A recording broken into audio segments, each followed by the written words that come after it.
Hello everyone, I am Smriti Sinha and welcome back to my channel Science Zone.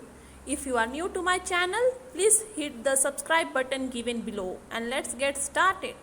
If you have not watched my previous video of solid state and coordination chemistry part 1, then please click on the I button above. So in this lecture now we are going to continue with the coordination state, that is the coordination compound. We have already started with the coordination compound and I am done with the part 1 and we will continue with the same. So this is chapter number 10, coordination compound, from the Maharashtra State Board syllabus of 12th standard. The topics to be covered in this chapter are this, from which in part 1 I have covered introduction to coordination compound, types of ligand, terms used in coordination chemistry, and today we are going to see classification of complexes, IUPAC nomenclature of coordination compounds, and EAN rule, that is effective atomic number rule. So these many topics we have to cover today. Now first we'll begin with classification of complexes. So complexes are classified in two ways. It is one, based on the type of ligand, second, based on charge on complex. So type of ligand, there are again two types, homoleptic and heteroleptic. होमो इसका meaning है same, hetero इसका meaning है different. तो homoleptic complexes में जो सारे ligands होते हैं जो मेटल के आजू बाजू हैं वो एक ही होंगे, एक ही टाइप के होंगे. यदि वो वाटर है तो सारे के सारे लिगैंड वाटर होंगे, यदि वो अमोनिया है जैसे इधर है तो सारे के सारे लिगैंड अमोनिया होंगे. हेट्रोलेप्टिक में जो लिगैंड्स हैं जो मेटल के आजू बाजू प्रेजेंट हैं वो 2, 3, 4 टाइप के हो सकते हैं, मतलब एक से ज़्यादा. हेट्रो मीन्स डिफरेंट, सो होमो मीन्स सेम, मतलब सारे लिगैंड सेम.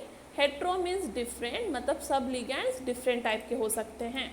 तो अमोनिया एंड क्लोरीन, तो 2 टाइप ऑफ लिगैंड है इस कोबाल्ट के आजू बाजू, इसलिए इसको बोला है हेट्रोलेप्टिक कॉम्प्लेक्सेस. तो लिगैंड के टाइप पे कौन कौन से कॉम्प्लेक्सेस हैं, होमोलेप्टिक एंड हेट्रोलेप्टिक. अब चार्ज के बेसिस पे हम लोग क्लासीफाई करेंगे. तो चार्ज के बेसिस पे ऐसे क्लासीफाई होता है, cationic complex and anionic complex and neutral complex. So total 3 type of complexes है, cationic, anionic and neutral. Cationic मतलब कॉम्प्लेक्स के देखो जो कोऑर्डिनेशन स्फीयर है, जो कोऑर्डिनेशन स्फीयर है मतलब हमने बताया था, पिछला लेक्चर आपने देखा होगा कि स्क्वायर ब्रैकेट के अंदर जो भी है तो ये कोऑर्डिनेशन स्फीयर है. तो कोऑर्डिनेशन स्फीयर पे पॉजिटिव चार्ज होगा तो उसे बोलेंगे कैटायोनिक कॉम्प्लेक्स. यदि कोऑर्डिनेशन स्फीयर पे नेगेटिव चार्ज होगा तो उसे बोलेंगे एनायोनिक कॉम्प्लेक्स, और यदि कोऑर्डिनेशन स्फीयर पे कोई चार्ज नहीं होगा तो उसे बोलेंगे न्यूट्रल कॉम्प्लेक्स. तो कैटायोनिक, एनायोनिक और न्यूट्रल. अब मुझे पूछोगे यहाँ पे कोऑर्डिनेशन स्फीयर पे चार्ज कहाँ है, तो देखो ये प्राइमरी वैलेंसी है, राइट, ये सेकेंडरी वैलेंसी है. यदि मैं इसे पानी में डालूँ तो ये डिसोसिएट होगा SO4 2-, और इस कॉम्प्लेक्स के ऊपर क्या चार्ज आएगा, 2+.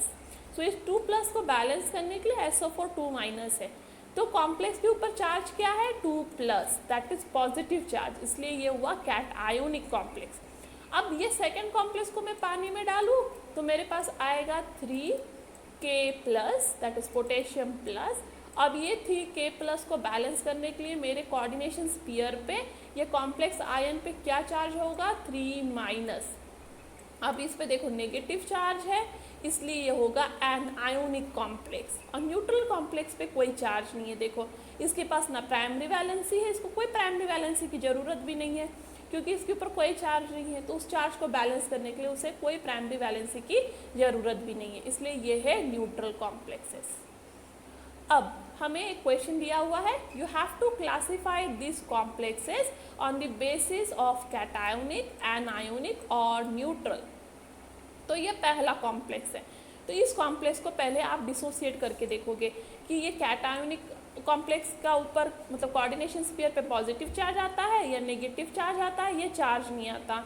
तो इसे डिसोसिएट करोगे तो क्या मिलेगा, 4Na प्लस और स्फीयर के ऊपर कौन सा चार्ज आएगा, FeCN6 4 माइनस, तो ये 4 प्लस को बैलेंस करने के लिए 4 माइनस, तो स्फीयर के ऊपर कौन सा चार्ज आया, कोऑर्डिनेशन स्फीयर पे नेगेटिव चार्ज, इसलिए ये हो गया एनायोनिक कॉम्प्लेक्स।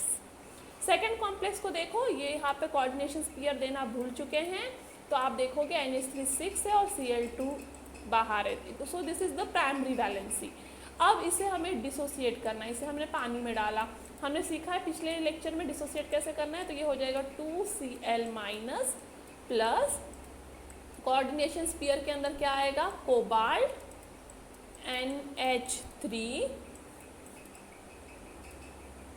6, करेक्ट। अब इस पे आएगा 2 प्लस चार्ज, 2 माइनस चार्ज को बैलेंस करने के लिए, तो कोऑर्डिनेशन स्फीयर पे क्या चार्ज आया, पॉजिटिव चार्ज, इसलिए ये कौन से टाइप ऑफ कॉम्प्लेक्स हुआ, कैटआयोनिक कॉम्प्लेक्स। नेक्स्ट ये वाला है, तो इस पे ऑलरेडी आप देखोगे ठीक से, तो इस पे ऑलरेडी चार्ज है, इस पे हमें बाहर उन्होंने कुछ नहीं दिया है, ना कैटायन ना एनायन, सिर्फ चार्ज दिया है, तो नेगेटिव चार्ज है इस कोऑर्डिनेशन स्फीयर पे, तो ये हो गया एनायोनिक कॉम्प्लेक्स। अब इस नेक्स्ट वाले को देखोगे आप, तो इस पे कोई चार्ज नहीं है, इस कॉम्प्लेक्स पे कोई चार्ज नहीं है, ना इसके पास कोई प्राइमरी वैलेंस है जो इसे बैलेंस कर रहा है, इसलिए इस पे कोई चार्ज नहीं है, ना पॉजिटिव ना नेगेटिव, और इसलिए ये हो गया न्यूट्रल कॉम्प्लेक्स। और नेक्स्ट वाला भी है न्यूट्रल कॉम्प्लेक्स, इस पे कोई चार्ज नहीं है, ठीक है। तो आप देखोगे इस पे कोई प्राइमरी वैलेंसेस भी नहीं है बाहर, ना एनायन ना कैटायन, ना इस पे कोई चार्ज है, इसलिए ये भी हो गया न्यूट्रल कॉम्प्लेक्स। तो हमारे पास जो फर्स्ट और थर्ड है वो एनायोनिक है, सेकेंड वाला कैटायोनिक है, और दोनों लास्ट वाले कौन से हैं, न्यूट्रल कॉम्प्लेक्सेस। तो आपको इन शॉर्ट कॉम्प्लेक्स को क्लासिफाई करते वक्त क्या देखना है, उसके ऊपर चार्ज, किसके ऊपर चार्ज, कोऑर्डिनेशन स्फीयर के ऊपर चार्ज, ठीक है, या कोऑर्डिनेशन कॉम्प्लेक्स के ऊपर चार्ज, उस पर देखना है, ठीक है। और उस चार्ज को, चार्ज के हिसाब से आपको उसे कैटायोनिक, एनायोनिक या न्यूट्रल कहना है। नेक्स्ट हम मूव करते हैं IUPAC nomenclature of coordination compound. ये one of the important part है इस चैप्टर का, आयुपेक नॉमेनक्लेचर। ओके, सो हम देखते हैं। अभी आपको ये टेबल ध्यान में रखना है, ये टेबल जो आपकी टेक्स्ट बुक में ऑलरेडी प्रोवाइडेड है, ये बहुत इंपॉर्टेंट टेबल है, इसे ध्यान में रखना है। तो अभी मैं ये टेबल को ऐसे पढ़ के नहीं बताऊंगी, पर आप याद रखना, आपको ये पूरे ध्यान में रखना जरूरी है, क्योंकि आयुपेक नेम देते वक्त आपके पास, आपको यदि ये लिगेंड दिखे तो आपको पता होना चाहिए कि इसे हम फ्लोराइड बोलते हैं और फ्लोरो भी बोलते हैं। और मैं आगे बताऊँगी कब फ्लोरो यूज़ करना है, कब फ्लोराइड यूज़ करना है, कब वर्ड ऑक्जेलेटो यूज़ करना है, कब वर्ड ऑक्जेलेट यूज़ करना है। तो आप पहले लिगेंड्स को समझ लोगे तभी आपको ये करने आएगा। और इस चार्ट से आपको ये भी याद रहेगा कि कौन से लिगेंड पे कितना चार्ज है।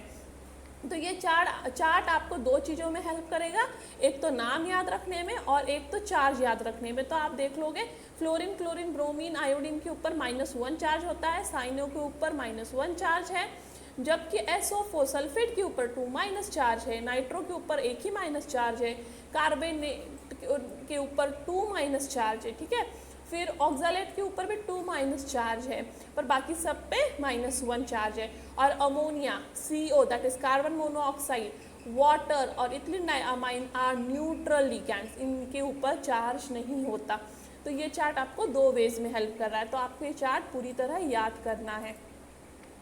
नेक्स्ट है ये मेटल्स के नाम, तो मेटल्स के नाम भी याद रखना ज़रूरी है। देखो Al को एल्युमिनियम बोलते हैं और उसको कभी कभी एल्यूमिनेट के नाम से भी जाना जाता है। अभी मैं बताऊंगी अभी कि कब उसको एल्यूमिनियम बोलना है और कब एल्यूमिनेट। सिमिलरली फॉर आयरन, तो उसको आयरन बोलते हैं और कभी कभी फेरेट, तो कॉपर को कॉपर, क्यूपरेट, ऐसे हर को एक अलग अलग नाम है। तो ये चार्ट भी आपने याद करना है। ये दो चार्ट आपको बहुत हेल्पफुल रहेंगे नाम याद रखने में, ऑक्सीडेशन स्टेट याद रखने में, ओके। और ये चैप्टर में बहुत हेल्पफुल करेंगे ये चार्ट आपको आगे भी, तो आपने ये चार्ट दोनों याद कर लेना है। अब मैं बताती हूँ आपको रूल्स फॉर नॉमेनक्लेचर। पहले हम रूल्स ऑफ नॉमेनक्लेचर देखेंगे और फिर हम चलेंगे नॉमेनक्लेचर स्टडी करने में और उसके कुछ क्वेश्चन सॉल्व करने में। तो पहला रूल्स ये है कि आपने जब भी आयुपेक नॉमेनक्लेचर का नाम लिखना है तब स्पेस यूज़ नहीं करना है। कोई भी नॉमेनक्लेचर का नाम लिखते वक्त आपने कभी स्पेस यूज़ नहीं करना है। तो आप जब भी नाम लिखोगे, कितना भी बड़ा हो, बिना स्पेस दिए आपको कंटिन्यूस वो नाम लिखते जाना है। अब नाम लिखते वक्त सीक्वेंस क्या रखना है, क्योंकि नाम तो बहुत बड़ा है, क्योंकि उसमें लिगेंड्स भी हैं। लिगेंड्स 1-2 नहीं होते हैं, कभी 6 कभी 4। तो आपके पास लिगेंड्स भी हैं, आपके पास मेटल भी है, आपके पास मेटल का ऑक्सीडेशन स्टेट भी होता है। इतना कुछ है, कभी प्राइमरी वैलेंसी है, कभी सेकेंडरी वैलेंसी, इतना सब को एक साथ लिखना, तो उसका कोई सीक्वेंस होगा, राइट। तो सीक्वेंस इस तरह से है। पहले कभी भी लिखते वक्त आपको शुरू करना है नंबर ऑफ लिगेंड्स से। तो पहले आपको हमेशा नाम लिखते वक्त लिखना है नंबर ऑफ लिगेंड्स। तो नाम में पहला चीज़ क्या होगा, नंबर ऑफ लिगेंड्स। अब नंबर ऑफ लिगेंड्स को किस वर्ड में लिखोगे, आप यूज़ करोगे डाई। जब एक ही लिगेंड होगा तो कोई वर्ड यूज़ करने की ज़रूरत नहीं, डायरेक्ट नाम लिख दो लिगेंड का तो समझ जाता है कि वो एक ही है। पर जब 2 होंगे तो डाई, जब 3 होंगे ट्राई, जब 4 होंगे टेट्रा, जब 5 होंगे पेंटा, और जब 6 होंगे तो हेक्सा। तो इस तरह से आप नाम दोगे, ठीक है। तो ये 2 के लिए, ये 3 के लिए ट्राई, 4 के लिए टेट्रा, 5 के लिए पेंटा और 6 के लिए हेक्सा। तो इस तरह से आप नाम देने वाले हो, ठीक है। फिर पहले आपने नंबर ऑफ लिगेंड्स लिख लिया, उसके बाद आप लिखोगे नेम ऑफ लिगेंड्स। तो एक बार उसका नंबर बता दिया आपने, वो कितने नंबर है, तो उसके बाद लिखना है आपको नेम ऑफ लिगेंड। और लिगेंड का नाम क्या है। नेम ऑफ लिगेंड के लिए आपको प्रीवियस वाला चार्ट याद करना पड़ेगा, बहुत इंपॉर्टेंट है। ये चार्ट आपको नेम ऑफ लिगेंड लिखने में हेल्प करने वाला है, इसलिए आपको ये चार्ट याद रखना बहुत बहुत ज़रूरी है, ठीक है। फिर नेम ऑफ लिगेंड लिख लिया, उसके बाद आप लिखोगे नेम ऑफ मेटल। अब नेम ऑफ मेटल के लिए आप क्या लिखोगे, ये वाला चार्ट यूज़ करोगे, राइट। तो नेम ऑफ मेटल्स के लिए आप ये चार्ट यूज़ करोगे। और एक बार आपने नेम ऑफ मेटल लिख लिया तो आप उसके बाद लिखोगे ऑक्सीडेशन स्टेट ऑफ मेटल। तो ऑक्सीडेशन स्टेट ऑफ मेटल लिखने के लिए आपने रोमन नंबर यूज़ करना है। जैसे ये 1, यदि ऑक्सीडेशन स्टेट ऑफ मेटल 1 है तो ऐसे 1, यदि 2 है तो ऐसे 2, यदि 3 है तो ऐसे 3। तो ये कुछ चीज़ें आपको याद रखना है। तो आप कैसे सीक्वेंस में लिखोगे, मैं जल्दी से बता देती हूँ। पहले number of ligands in the term of di, tri, tetra, penta, hexa, then name of ligand, okay, then name of metal, and then oxidation state of metal in Roman number. So this is the way you are going to write the IUPAC name of these compounds, but remember इन सब के बीच में कोई space नहीं होना चाहिए, ये सब के बीच में कोई भी स्पेस नहीं चलेगा। अब नंबर ऑफ लिगेंड्स तो आपको पता चल गया कैसे लिखना है। नेम ऑफ लिगेंड के लिए आप ये चार्ट यूज़ करोगे, नेम ऑफ मेटल के लिए आप ये चार्ट यूज़ करोगे, पर ऑक्सीडेशन स्टेट ऑफ मेटल निकालना कैसे है, ये एक नेक्स्ट बड़ा क्वेश्चन है कि ऑक्सीडेशन स्टेट ऑफ मेटल आप निकालोगे कैसे। तो अभी पहले हम जल्दी से सीख लेते हैं ऑक्सीडेशन स्टेट ऑफ मेटल निकालना। तो हम अभी क्या सीखने वाले हैं, how to remove oxidation state of metal. तो मेरे पास पहला एक ये कॉम्प्लेक्स है जिसका मुझे ऑक्सीडेशन स्टेट निकालना है मेटल का, तो ये है NiCO4, ठीक है। अब देखो Ni का मुझे ऑक्सीडेशन स्टेट नहीं पता, अब मुझे वो निकालना है। तो Ni को मैं पकड़ूंगी X, क्योंकि मुझे नहीं पता वो वैल्यू, प्लस कार्बन मोनोऑक्साइड पे कितना चार्ज होता है, it is a neutral ligand, तो उस पर चार्ज कुछ भी नहीं होता, तो ये हो जाएगा 4 × 0 इक्वल्स टू, कोऑर्डिनेशन स्फीयर के ऊपर कोई चार्ज है नहीं, यहाँ पे कोई भी चार्ज नहीं, इसलिए 0। देयरफॉर X इक्वल्स टू 0, इसलिए यहाँ पे ऑक्सीडेशन स्टेट ऑफ निकल इज 0, ठीक है। ये पहला एग्जाम्पल हो गया। अब सेकंड एग्जाम्पल, एक और एग्जाम्पल जल्दी से हम देखते हैं। तो सेकंड एग्जाम्पल ये लेती हूँ मैं, Cn twice water twice square bracket, water को 4 टाइम्स ले लीजिए।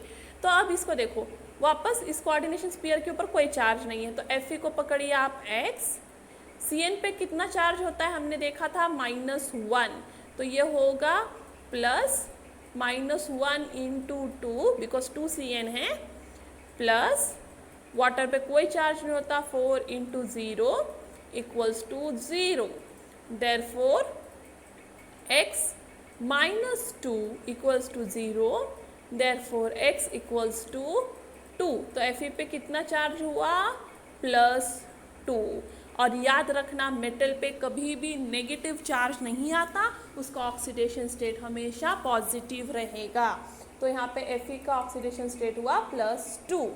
अब नेक्स्ट एक और कॉम्प्लेक्स का देखते हैं हम, जिसके ऊपर कोई चार्ज हो उस कोऑर्डिनेशन स्फीयर पे, वैसा वाला कोई एग्जांपल फटाक से हम लोग सॉल्व कर लेते हैं, ठीक है, कि आपको आइडिया आ जाए ऑक्सीडेशन स्टेट को निकालना कैसे है। तो अब ये वाला एग्जांपल है,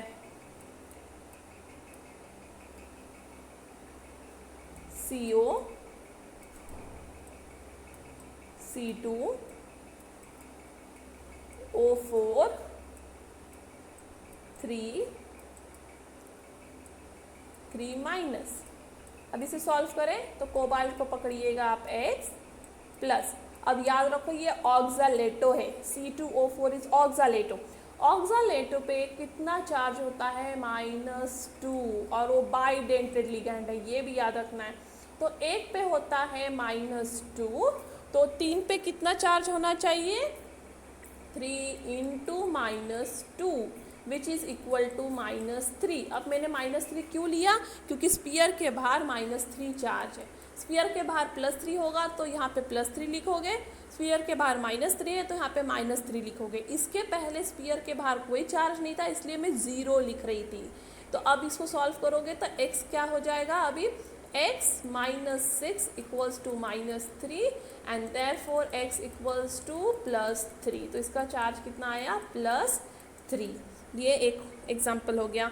एक और एग्जाम्पल हम लोग जल्दी से सॉल्व करते हैं, जिससे आपको और अच्छे से आइडिया आ जाए कि ऑक्सीडेशन स्टेट निकालना कैसे है। ये वाला एक सॉल्व करेंगे हम, ऑक्सीडेशन स्टेट के लिए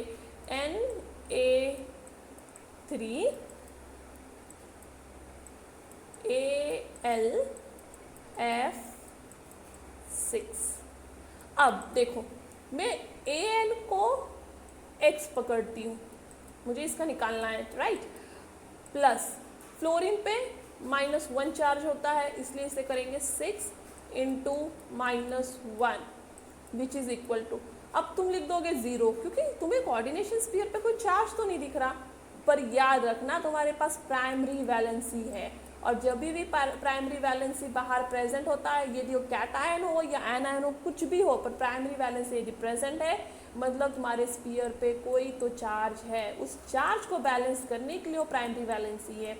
इसलिए कभी भी प्राइमरी वैलेंसी देखा तो कोऑर्डिनेशन स्फीयर के ऊपर चार्ज है, ये समझ लेना है आपने। तो AlF6 है, बाहर मेरे पास कितने सोडियम है 3, मतलब 3+ सोडियम है, मतलब इसका क्या हुआ, उस कोऑर्डिनेशन स्फीयर पे 3- चार्ज है, जिसको बैलेंस करने के लिए मेरे पास 3 सोडियम्स हैं, तो इस पे हो गया -3, देयरफॉर x इक्वल्स टू +3। तो इस एल्युमिनियम पे कितना चार्ज है +3। और इस तरह से आप कोई भी मेटल का ऑक्सीडेशन स्टेट सॉल्व कर सकते हो। तो अब हम चलते हैं नॉमेनक्लेचर की तरफ। तो हमने अभी रूल्स देख लिए हैं कि रूल्स क्या थे, हम जल्दी से रिवाइज करते हैं कि नाम लिखते वक्त कोई स्पेस नहीं चाहिए। तो देख लो इस नेम्स में कहीं कोई स्पेस है नहीं, सिर्फ इस टाइप ऑफ कंपाउंड्स में स्पेस होता है जिसमें कॉम्प्लेक्स होता है कैटायन और बाहर प्राइमरी वैलेंसी होता है एनायन, ठीक है।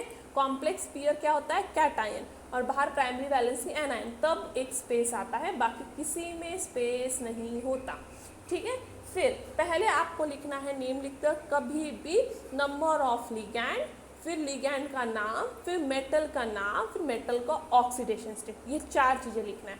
अब नेक्स्ट थिंग, एक ही टाइप ऑफ लिगैंड हुआ मतलब होमोलेप्टिक कॉम्प्लेक्स है तो कोई प्रॉब्लम नहीं है, पर यदि मेरे पास हेट्रोलेप्टिक कॉम्प्लेक्सेस है, जैसे यहाँ से देखो ये सब हेट्रोलेप्टिक कॉम्प्लेक्सेस है, तब फिर मैं कौन से लिगैंड का नाम पहले लिखूँ, ये क्वेश्चन है। ठीक है, होमोलेप्टिक के लिए ऐसा क्वेश्चन है ये, पर हेट्रोलेप्टिक के लिए क्वेश्चन है, दो लिगैंड है तो कौन से लिगैंड का नाम मैंने पहले लिखना है, तो उस लिगैंड का नाम मुझे पहले लिखना है जो अल्फ़ाबेटिकली पहले आता है। ठीक है, डाई ट्राई टेट्रा की तरफ नहीं देखना है, डाई ट्राई टेट्रा को आपने इग्नोर करना है। लिगैंड का नाम सीक्वेंस लिखते वक्त आपने किस चीज़ पे गौर करना है कि कौन से लिगैंड का नाम पहले आता है। तो सपोज यहाँ पे एग्जांपल है ब्रोमीन और अमाइन, तो बी पहले आता है कि ए पहले आता है, तो मैं लिखूंगी टेट्रा अमाइनो फिर डाइब्रोमो। ठीक है, ये बात आपने याद रखना है।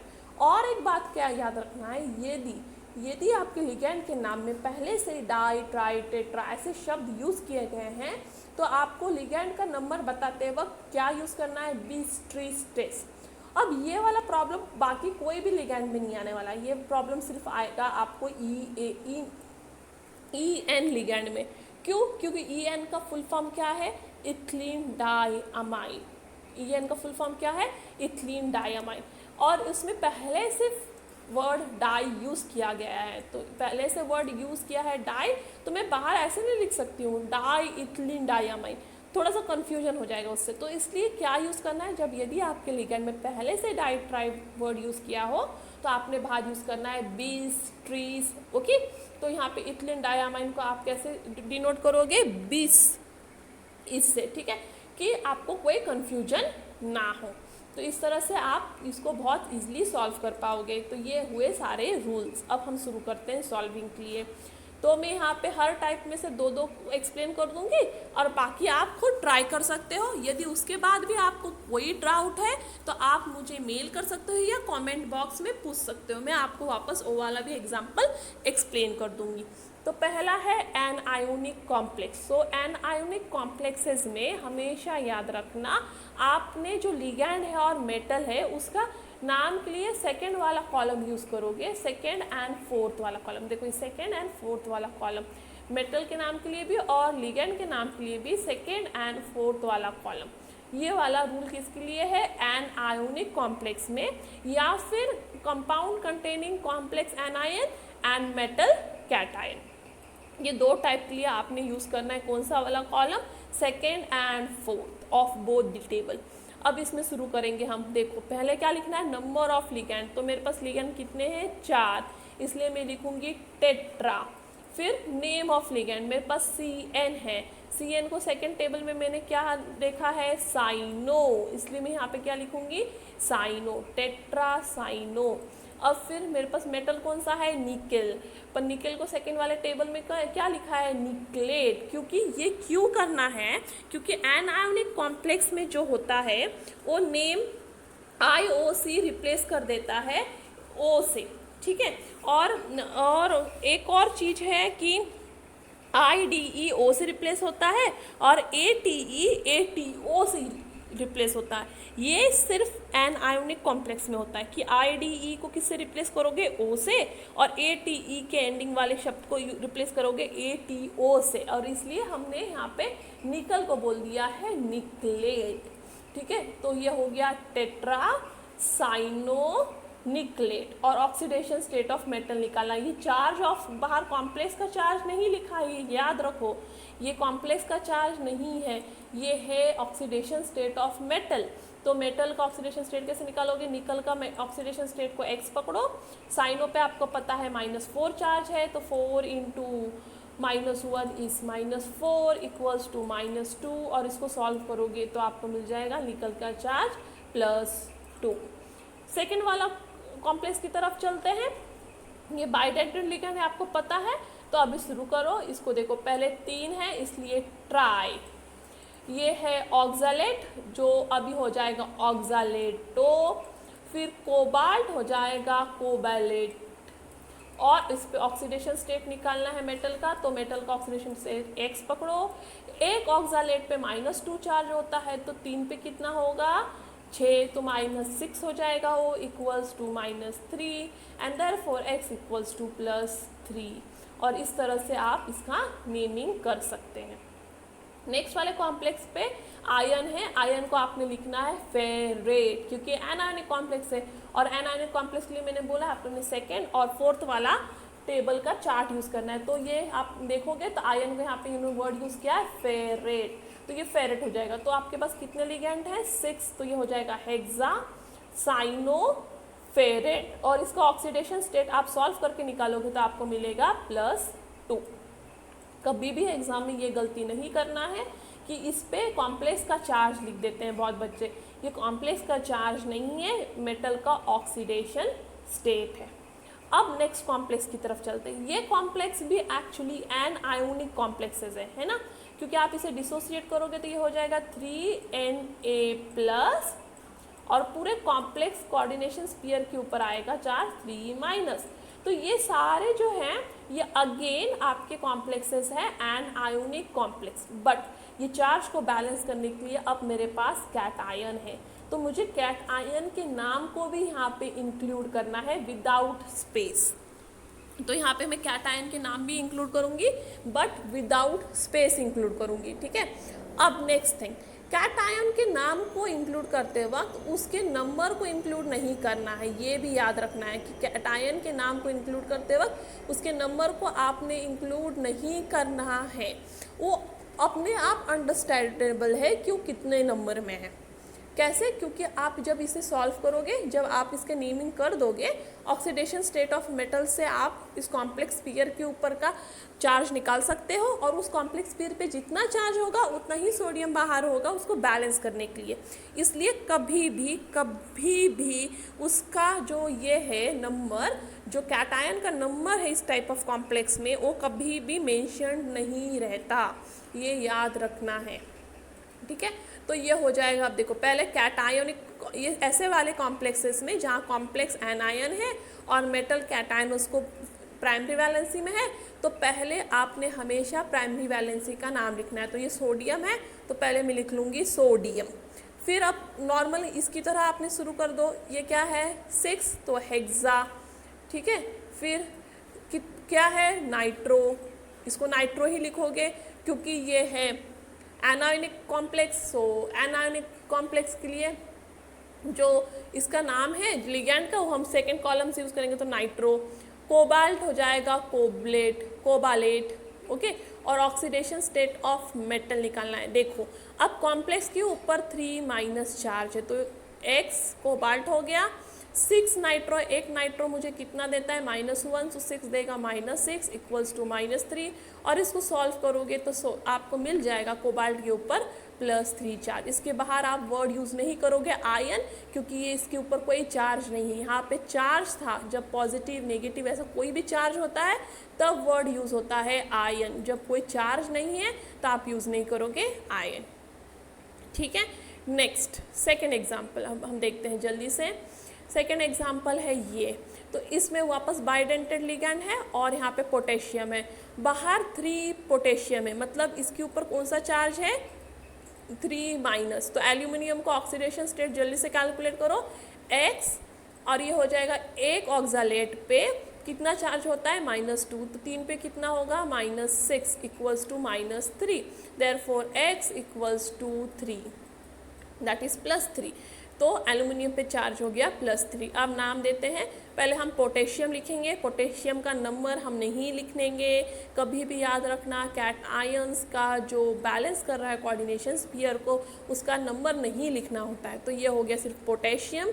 फिर होगा 3 है इसलिए ट्राई ऑक्सालेटो, क्योंकि ये एनायनिक कॉम्प्लेक्स है इसलिए ऑक्सालेटो एल्यूमिनेट, और इसका ऑक्सीडेशन स्टेट हमने कैलकुलेट किया है 3+। उसी तरह आप ये भी सॉल्व कर सकते हैं। Next is cationic complex. Cationic complexes are complexes on the coordination sphere with positive charge, ठीक है। अब इसका ऑक्सीडेशन स्टेट निकालना है कॉपर का, तो ये हो जाएगा X, अमोनिया पे कितना चार्ज होता है 0, क्योंकि वो न्यूट्रल कॉम्प्लेक्स है, इक्वल्स टू +2, देयरफॉर कॉपर पे कितना चार्ज है +2, तो कॉपर का ऑक्सीडेशन स्टेट हो गया +2। अब नाम देते हैं हम लोग, तो ये हो जाएगा टेट्रा अमाइन। अब हमने अब हमने सेकेंड और फोर्थ टेबल नहीं यूज़ करना है। सेकेंड और फोर्थ जो टेबल है ये दोनों के लिए, सेकेंड नंबर का टेबल और फोर्थ नंबर का टेबल, ये दोनों के लिए कब यूज़ करोगे आप? जब आपके पास होगा कैटायोनिक कॉम्प्लेक्स, या फिर जब भी आपके पास होगा एनायोनिक कॉम्प्लेक्स, नॉट कैटायोनिक, जब भी आपके पास होगा एनायोनिक कॉम्प्लेक्स या ऐसा कॉम्प्लेक्स जिसको प्राइमरी वैलेंसी है कैटायंस, तो ऐसे टाइप ऑफ कॉम्प्लेक्सेस में ही आप सिर्फ सेकेंड और फोर्थ टेबल यूज़ करोगे। पर कैटायोनिक कॉम्प्लेक्स के लिए या फिर ऐसे कॉम्प्लेक्स के लिए जिसका प्राइमरी वैलेंसी एनायन है या न्यूट्रल कॉम्प्लेक्स के लिए आपने वो टेबल सेकेंड और फोर्थ कॉलम नहीं यूज़ करना है, आपने यूज़ करना है first and third column of both the table. ठीक है, तो अब आप देखो ये 4 है इसलिए हो गया टेट्रा। अब ये अमाइनो नहीं होगा, ये होगा नॉर्मल अमाइन, ये क्यूप्रेट नहीं होगा, अब ये होगा कॉपर।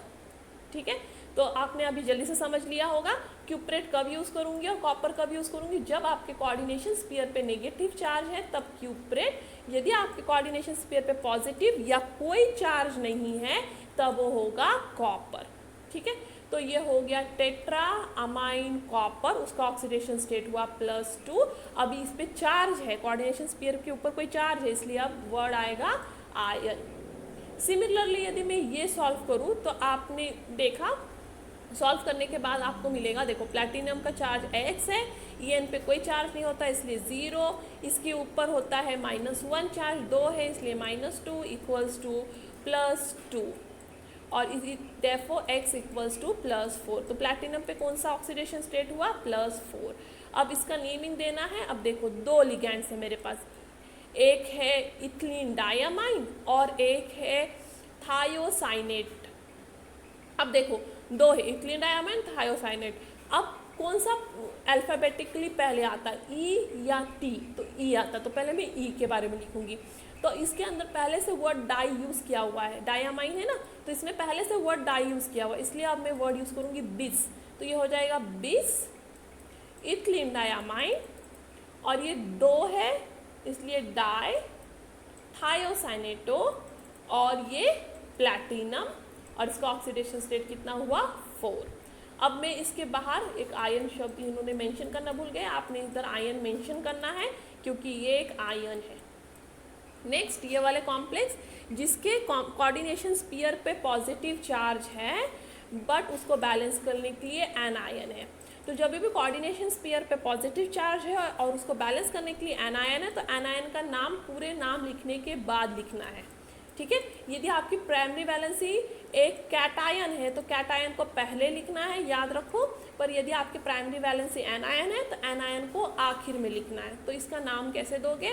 अब वापस देखो, आपके पास अमाइन भी है, आपके पास ब्रोमीन भी है, तो ए पहले आता है, ये बी ए, इसलिए मैं लिखूंगी tetra amine die bromo, tetra amine, it is not amino. Amino कब यूज़ करोगे? सिर्फ ये और इसमें, बाकी सब में अमाइन। ठीक है, फिर डाई ब्रोमो, फिर ये प्लैटिनम, ऑक्सीडेशन स्टेट कैलकुलेट कर लोगे तो आपको मिल जाएगा 4। इसको ऑक्सीडेशन स्टेट कैसे कैलकुलेट करोगे? यदि आपने इसको डिसोसिएट किया तो आपको मिल जाएगा कोऑर्डिनेशन स्फीयर के ऊपर 2+ चार्ज, क्योंकि आपके पास 2 बाहर Br- है, करेक्ट। तो इसके ऊपर आया 2+ चार्ज, तो मेटल हुआ X। ब्रोमीन पे कितना चार्ज होता है? -1, 2 है इसलिए -2, और equals to +2, therefore x equals to +4, इसलिए यहाँ पे प्लैटिनम पे कौन सा चार्ज है? +4। तो ये हो गया tetra amine die bromo platinum 4, और इसके बाहर है ब्रोमाइड। अगेन सेम, इधर जैसे मैंने बताया था कैटायन का नंबर नहीं मेंशन करना है, तो यहाँ पे एनायन का नंबर भी नहीं मेंशन करना। इन शॉर्ट प्राइमरी वैलेंसी का नंबर आपने कभी मेंशन नहीं करना है, सिर्फ उसका नाम मेंशन कर दो। एक और एग्जांपल जल्दी से हम इसका देख लेते हैं। सी वाला, बी वाला आपने ट्राई करो खुद, और कोई डाउट है तो आप मुझे पूछ सकते हो कभी भी। तो अब इसका देखो, अब यहाँ पे बाहर कितने आयोडीन है? 3, मतलब इसको बैलेंस करने के लिए इस कॉम्प्लेक्स पेयर पे कितना चार्ज है? +3, और इसको ऑक्सीडेशन स्टेट आप कैलकुलेट करोगे कोबाल्ट का तो आ जाएगा +3, क्योंकि वाटर और अमोनिया न्यूट्रल लिगैंड है। अब वाटर को हम लोग लिखते हैं एक्वा AQ, और अमोनिया को हम लोग लिखते हैं AM। तो अभी वाटर हुआ AQ तो पहले क्या आएगा? AM, तो ये हो जाएगा पेंटा अमाइन एक ही वाटर है इसलिए एक्वा, इसमें मोनो वर्ड यूज़ करने की ज़रूरत नहीं है। एक ही रहे लिगेंड तो डायरेक्ट लिगेंड का नाम लिख दो, ये अंडरस्टैंडेबल है कि वो एक ही है। फिर उसके बाद कोबाल्ट +3 और बाहर हो जाएगा आयोडाइड। अब इसमें आयन वर्ड यूज़ नहीं होगा क्योंकि इस कॉम्प्लेक्स पे चार्ज नहीं है, उसको बैलेंस करने के लिए आपके पास एनायन है, इसलिए इस पर आयन वर्ड नहीं आएगा। नेक्स्ट है न्यूट्रल कॉम्प्लेक्स। न्यूट्रल कॉम्प्लेक्स में ऑब्वियसली आयन वर्ड नहीं आएगा क्योंकि ना पॉजिटिव होता है ना नेगेटिव। अब यहाँ पे देखो, अब यहाँ पे हमने ऑक्सीडेशन स्टेट कैलकुलेट किया तो कोबाल्ट का आएगा +3 क्योंकि 3 नाइट्रो है तो हो जाएगा x -3 + 0 = 0 क्योंकि न्यूट्रल कॉम्प्लेक्स है, देयरफॉर x = +3। आपने ढूंढ लिया। उसके बाद नाम लिखना है। देखो ये है नाइट्रो, ये है अमाइन, तो पहले क्या आएगा अमाइन, तो it is try amine. Okay, tri nitro cobalt oxidation state 3। Next हम ये जल्दी से सॉल्व कर लेते हैं। इसमें 5 है तो इधर तो ऑक्सीडेशन स्टेट आपको पता है 0 है क्योंकि ये X इस कार्बन मोनोऑक्साइड पे 0 चार्ज है =0, देयरफॉर x = 0, इसलिए हो जाएगा पेंटा कार्बोनिल आयन 0। और इस तरह से आप नेमिंग कर सकते हो इस कोऑर्डिनेशन कंपाउंड्स का। और आपने फिर ये सॉल्व करने की कोशिश करना है। तो मैं इसमें से कुछ सॉल्व करती हूँ और कुछ आपने खुद सॉल्व करना है और मुझे कमेंट बॉक्स में आंसर करके दे सकते हो आप इसका करेक्ट आंसर, और वो आंसर करेक्ट है कि रॉन्ग है मैं आपको बता दूँगी। तो आपने अब इसका नेमिंग के लिए ट्राई करना है। तो हम एक ये वाला ट्राई करते हैं, लास्ट वाला पहले। तो इसमें देखो अभी पहले आप कोऑर्डिनेशन स्फीयर ड्रॉ कर लोगे। यहाँ पे कोई वर्ड यूज़ किया है उन्होंने आयन, नहीं, वर्ड आयन यूज़ नहीं किया है, मतलब उस कोऑर्डिनेशन स्फीयर पे कोई चार्ज नहीं है, ये वर्ड मैंने समझ लिया। अब मेरे पास क्या है, देखो इस नाम के आगे भी कुछ नहीं है, मतलब कोई प्राइमरी वैलेंसी नहीं है, नाम के पीछे भी कोई प्राइमरी वैलेंसी नहीं है, ये दिख रहा है मुझे अच्छे से, मतलब मेरे पास ये जो कॉम्प्लेक्स है it is a neutral complex. तो अब मैं लिखूंगी प्लैटिनम, मेरे पास है मेटल कौन सा, प्लैटिनम। लिगेंड्स कौन से हैं, अमाइन, दिख रहा है वर्ड मुझे अमाइन, दिख रहा है वर्ड मुझे क्लोरो। तो मेरे पास 2 है लिगेंड, एक है अमाइन और एक है क्लोरो। अब अमाइन कितना है, डाई अमाइन, मतलब 2 अमाइन। क्लोरो कितना है, डाई क्लोरो, मतलब 2 क्लोरो। हो गया, ये कॉम्प्लेक्स का स्ट्रक्चर है। इस पे कोई चार्ज नहीं है क्योंकि यहाँ पे आयन वर्ड यूज़ नहीं हुआ है।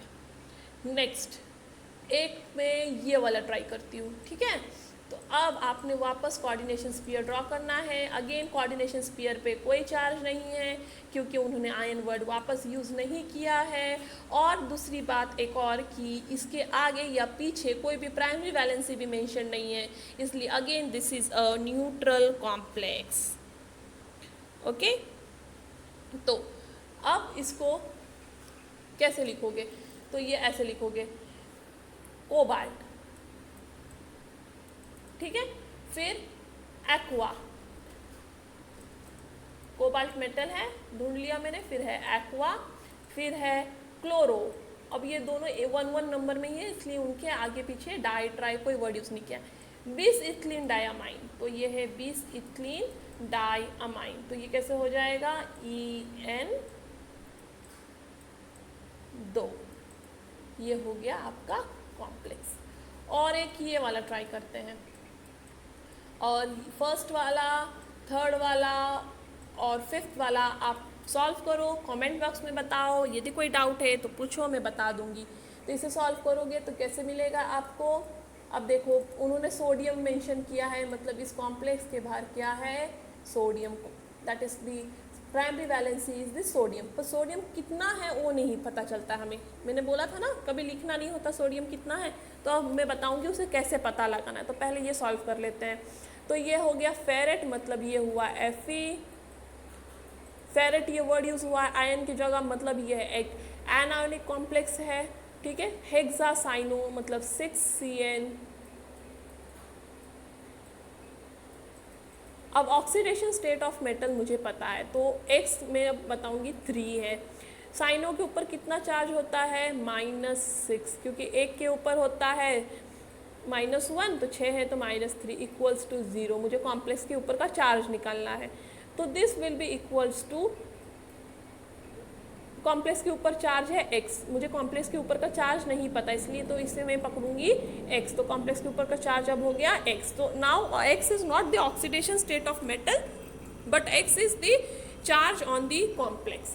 तो ये हो जाएगा x इक्वल्स टू -3, इसलिए कॉम्प्लेक्स के ऊपर -3 चार्ज है, मतलब कोऑर्डिनेशन स्फीयर पे -3 चार्ज है, तो उसको बैलेंस करने के लिए कितने सोडियम चाहिए, 3+। तो इस तरह से मैं ये सॉल्व कर सकती हूँ, और इस तरह से आप फर्स्ट वाला, थर्ड वाला, फिफ्थ वाला ट्राई कीजिए और मुझे प्लीज़ आंसर कीजिए।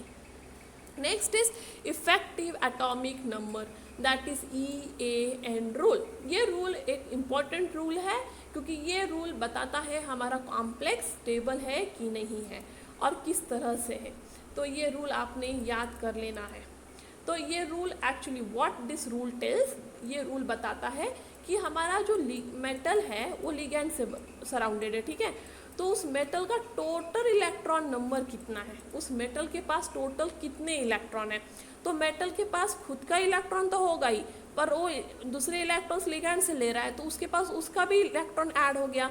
तो मेटल प्लस लिगैंड के इलेक्ट्रॉन्स ऐड करके मेटल के पास टोटल कितने इलेक्ट्रॉन्स है वो बताता है हमें EN rule. So EN rule is equal to the total number of electron around the central metal ion in the complex. तो सेंट्रल मेटल आयन के आजू बाजू कितना इलेक्ट्रॉन है वो हमें बताएगा EAN रूल।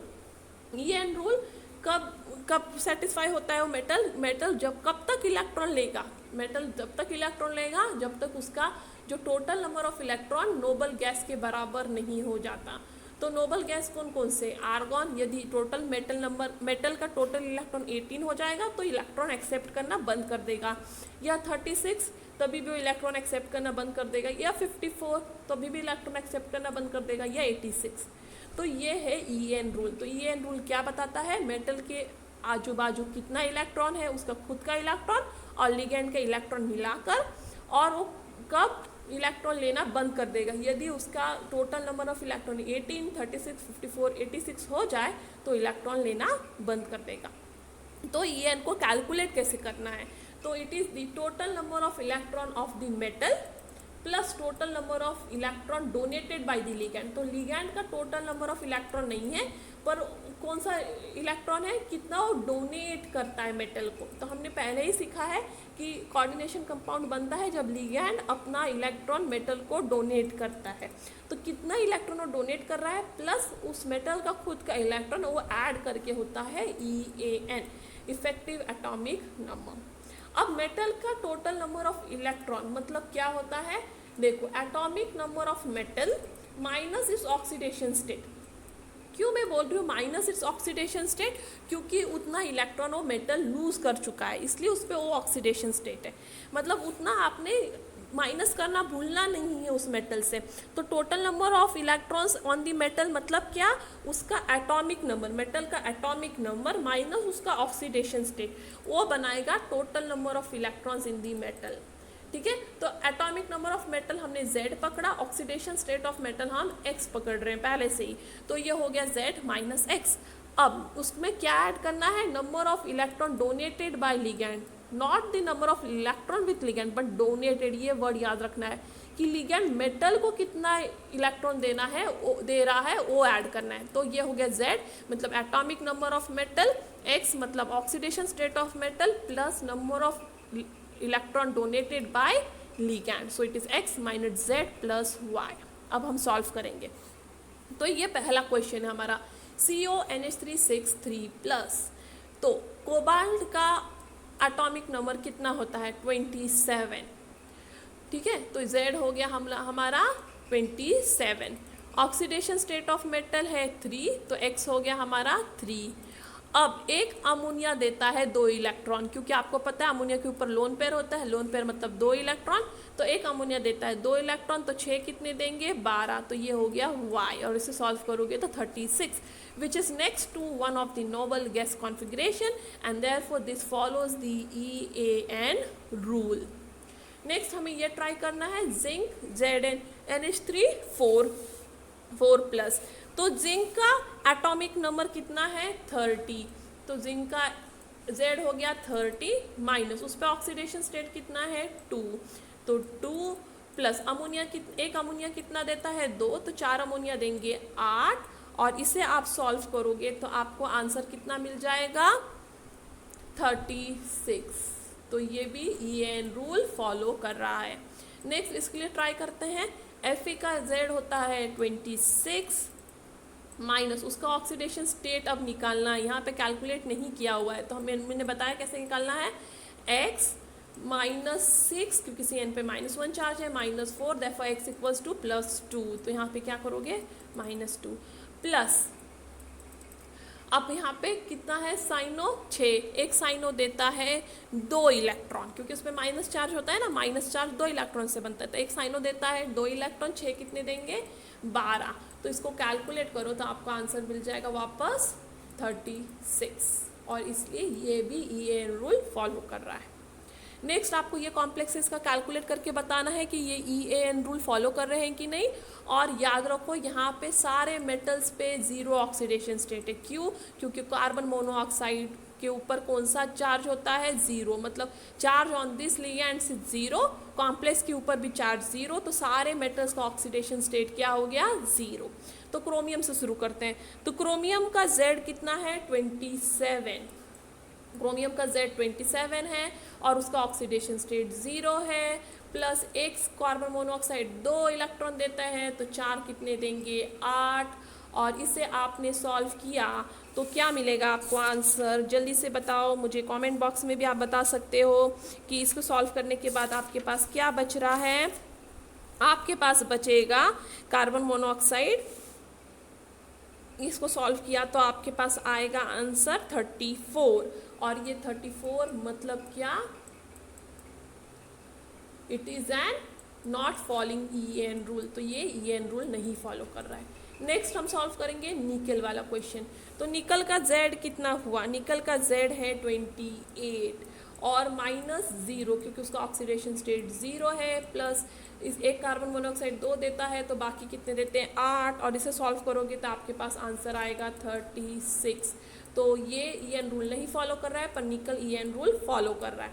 नेक्स्ट हम कार्बन मोनोऑक्साइड के लिए ये वाला Mn के लिए ट्राई करते हैं। Mn का Z है 25 minus oxidation state of Mn again 0 plus 10 equals to 35। Again this is not following the EAN rule, क्योंकि उसका जो टोटल नंबर ऑफ इलेक्ट्रॉन है मेटल के आजू बाजू वो इक्वल टू नोबल गैस नहीं होता। अब Fe के लिए ट्राई करते हैं, तो 26 माइनस 0 प्लस 10 आपको मिल जाएगा आंसर 36, मतलब ये EAN रूल फॉलो कर रहा है।